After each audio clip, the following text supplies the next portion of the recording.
1stPayPOS Pro, Users, Roles, and Permissions.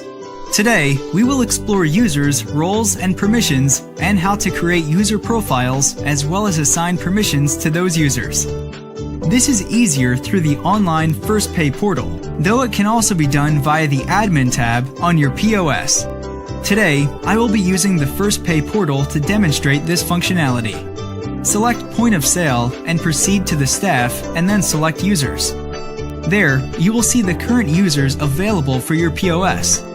To add a user, we will select the Add User button at the top corner of the screen.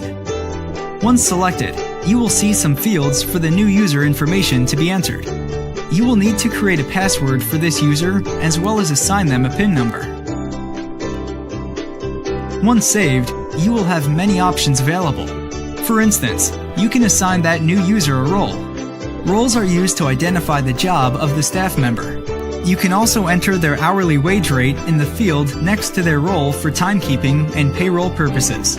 After that, in the field below it, you will need to select a group for this user to belong to. Selecting a group dictates which permissions that user has. Permissions range from only being able to run transactions to having full control of the POS system. Let's move on to creating a new permission group. Under the Staff tab on the side navigation, you will see the groups. For now, let's focus on the Manager group and its permissions. Click the pencil logo to edit or review permissions. Scrolling down, you can edit to allow or disallow a list of permissions. Going back to the Staff tab, let's click Add Group. Once selected, you will need to create a name for this new group. Once you have named the group, you will need to select the permissions available to that group.